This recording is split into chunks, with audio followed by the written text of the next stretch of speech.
Nous sommes la moyenne des personnes que nous fréquentons. Je suis Mathieu Stéphanie, entrepreneur récidiviste et cofondateur de Cosa Vostra, agence de conseil tech et créative.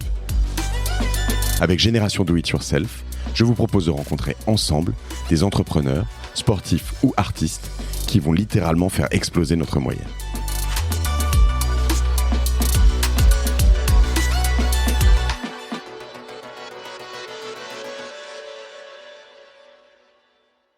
Sur quel projet ou quel univers, à ton sens, si je te sors là comme ça, au moins depuis que tu es dans le groupe SOS, vous avez eu le plus d'impact? Un truc, des énormes succès, quoi. Ah, c'est une bonne question. Il y en a beaucoup. Hein. Il n'y en a pas un qui devient plus que les autres? Je trouve que tout ce qui relève de l'insertion professionnelle, c'est assez fabuleux.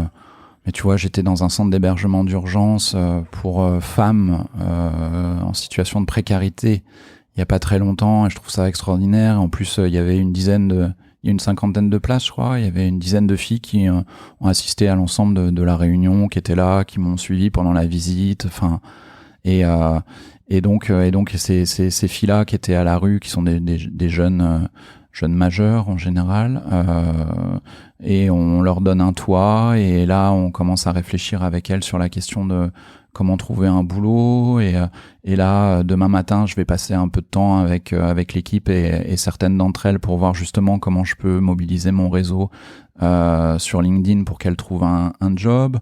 Il n'y a pas très longtemps, encore sur cette thématique des femmes, j'étais dans une structure qui est formidable en région parisienne, où ces deux personnes qui vivent sur place. C'est un dispositif qui est assez rare pour nous. C'est-à-dire que vraiment, les deux personnes qui animent ce projet-là, c'est un couple de femmes, et elles vivent dans cette grande maison à Étampes, je crois, où elles accueillent sur place, et après tu as des appartements aussi en diffus autour, une petite dizaine de mamans avec leur enfant, et qui étaient là aussi à la rue, quoi. Et donc c'est des jeunes mamans et qu'on va héberger, accompagner, remettre ou mettre l'enfant à l'école, travailler sur la formation ou l'insertion de des jeunes mamans. C'est difficile, tu vois, de choisir. C'est des exemples qui me viennent en tête, comme ça, où en fait tu découvres à quel point en fait tu risquerais de froisser un autre poisson de ton banc de poisson, tu vois. Donc c'est plus des images qui me viennent comme ça, où tu vois, tu passes du temps avec des gens qu'on accompagne, avec nos équipes, et tu vois à quel point les problématiques sont complexes. Alors j'ai une question autour de ça, parce qu'on a parlé tu vois, juste avant des toxicomanes, on a parlé potentiellement un peu de détenus, on a parlé de réinsertion, potentiellement de migrants. En fait, de ces choses dans les bureaux. Une des choses qui je repense à cet épisode que j'ai fait avec Éric Bellion. Tu vois qui c'est, le navigateur, comme un seul homme, et son approche était de faire un pas dans ce qu'il disait à l'époque, ce qu'il revendiquait, c'est de faire un pas dans l'inconnu. Je trouvais ça assez chouette. Mais moi, quand je t'écoute, en fait, aussi à dire ça, alors il se trouve que dans notre entourage aujourd'hui professionnel, je dirais pas qui, parce que je suis pas sûr qu'il soit ok avec ça, mais on a un ex-détenu avec qui on bosse, et moi je suis en pleine confiance. Ça fait longtemps que je bosse avec lui, et j'ai pas de soucis. Enfin, au contraire, je suis même plutôt content de tout ça.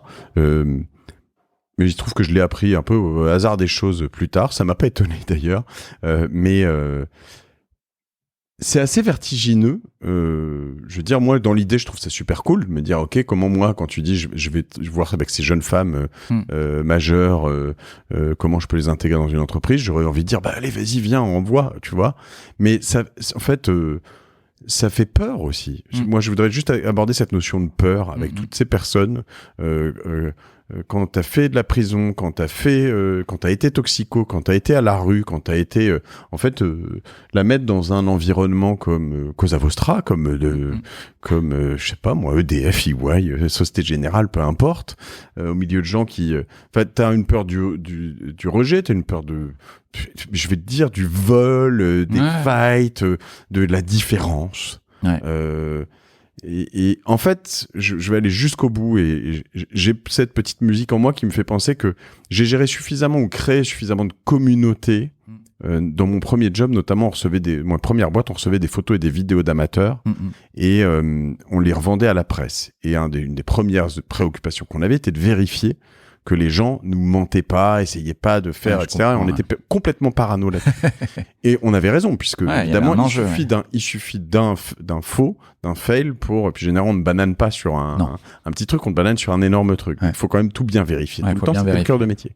Mais en fait, j'ai toujours été surpris dans toutes ces communautés par le taux très, très, très, très, très faible, mais très faible vraiment, des mauvaises nouvelles, des mauvaises choses, etc. En revanche, quand ça arrive, évidemment, t'es là, ah bah ouais, évidemment, tu vois.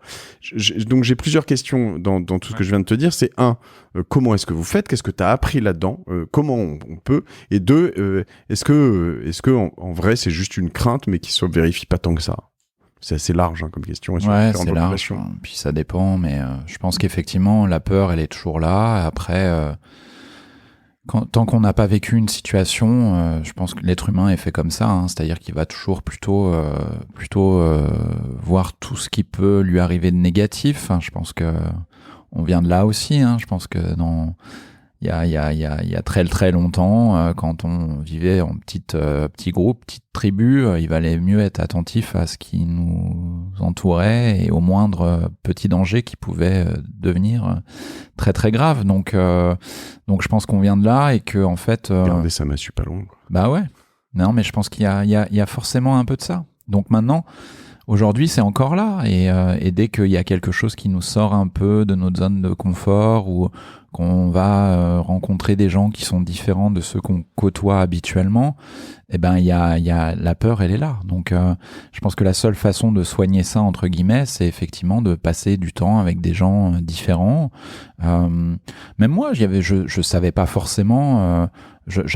On en a tous des idées reçues, et puis j'ai fini par passer du temps à faire du bénévolat, à passer du temps en tout cas sur des structures sociales et être comme un accueillant en fait, et passer du temps avec les personnes, les SDF notamment qu'on accompagnait dans plusieurs de nos structures, et tu discutes avec les gens et tu t'aperçois que ils sont pas très différents finalement. Enfin, et voilà. Et il peut toujours y avoir, mais bon, avec n'importe quelle catégorie de la population, tu peux toujours être déçu, prendre des coups, mais je pense que c'est effectivement assez rare. Donc moi, j'aurais tendance à dire, effectivement, il faut essayer. Et puis, quand tu as essayé et que ça te change ta perception des choses, de la vie, des gens, je pense que tu en sors extrêmement grandi, quoi. Tu t'enrichis et tu vois effectivement un peu la vie différemment. Et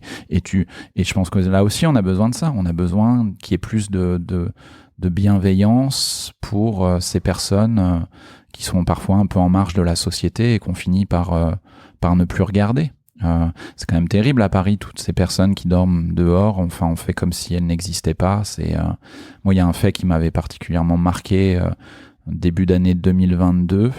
Un photographe assez âgé, Denis Robert, je crois qu'il s'appelle, tu vois, qui était photographe dans le flamenco, je crois, qui était connu pour ça en tout cas, qui avait 70 ou qui avait passé 80 ans, ou en tout cas qui était dans cet âge-là à peu près, et qui en janvier ou en février 2022 s'est écroulé dans la rue à Paris, à côté de la place, pas loin de la place de la République, je crois, et personne sans doute ne l'a vu tomber. C'est ça qui est terrible, quoi, parce qu'il a fait un malaise, mais du coup il est resté 8 heures, 10 heures allongé dans le froid. Il était encore vivant et il aurait sans doute pu être secouru. René Robert, non, c'est ça, photographe suisse? Ouais, je crois que c'est ça. Connu pour ses portraits du monde du flamenco, est mort d'hypothermie à Paris à l'âge de 85 ans. 85. 9 heures sur un trottoir après une chute sans personne pour l'aider. Ouais. Le mec tombe, donc manifestement pour le coup, ça, je pense que sinon quelqu'un serait venu l'aider quand même, mais personne ne le voit tomber. Et par contre, ce qui est terrible, c'est que le moment où il tombe, le moment où il est allongé par terre, c'est plus un être vivant, donc ce photographe réputé, ça devient quelque chose d'autre, quoi, qui pour le coup peut rester par terre dans le froid pendant des heures sans que sur un lieu de passage, je crois, hein, c'est une rue fréquentée de Paris, et il a changé de statut entre le moment où il était debout et le moment où il s'écroule après son malaise. En fait, il change de statut et il devient je sais pas quoi en fait. C'est plus quelqu'un, c'est quelque chose qui est là, qui nous perturbe peut-être un petit peu, mais pas tant que ça, parce qu'on s'est habitué et que cette personne a pu rester 9 heures dans le froid et finalement mourir.